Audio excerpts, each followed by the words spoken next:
सौतेली माँ की कहानी। एक व्यक्ति था।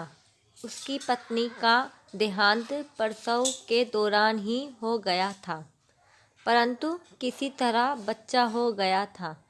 छोटा बच्चा माँ के बिना कैसे संभाला जाएगा, ये एक बहुत ही चिंता का विषय हो गया था।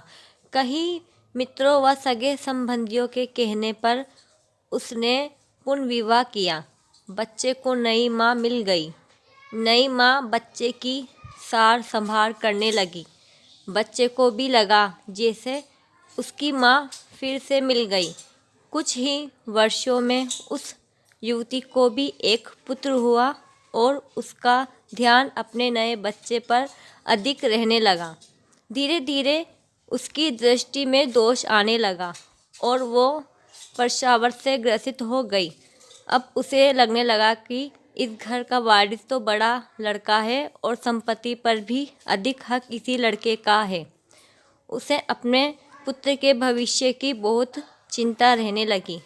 उसने अपने पति को समझा बुझा राजी किया और बड़े लड़के की पढ़ाई लिखाई सब छुड़वा दी और अपने घर के नौकर को भी हटा दिया। सब काम उसी लड़के से कराने लगी। बच्चे के ऊपर बहुत बड़ी विपदा आ पड़ी। वो अभी दूसरी कक्षा में ही था और दुनियादारी कुछ नहीं जानता था।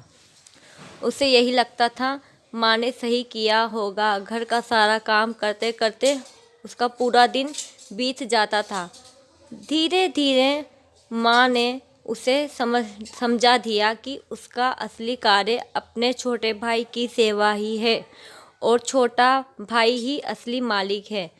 बच्चे ने माँ की आज्ञा मान ली और सदा ही अपने भाई की सेवा संभाल में तत्पर रहने लगा।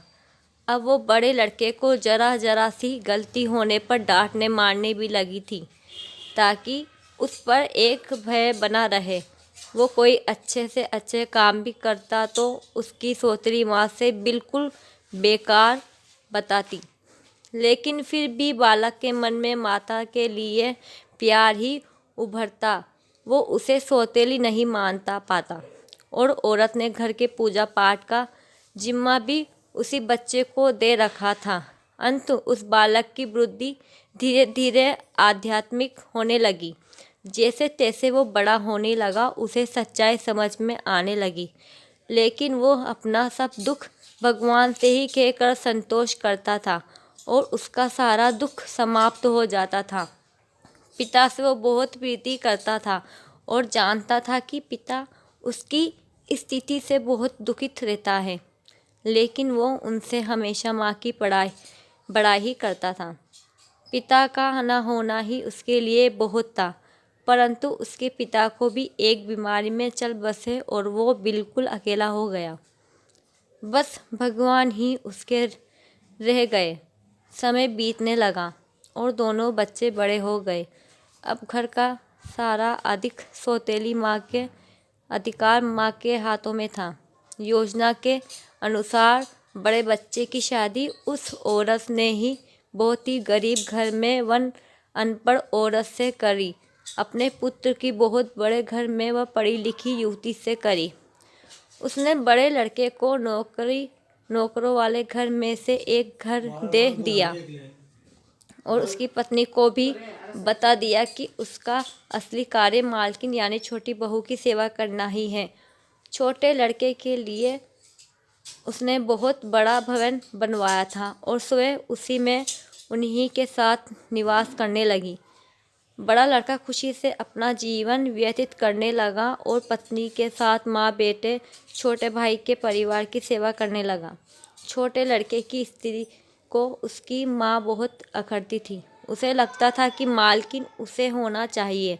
अब सास बीमार थी और उसके साथ में रहने कारण रात बिरात सेवा उस छोटी बहू को ही करनी पड़ती थी, जो उसे बिल्कुल नापसंद था।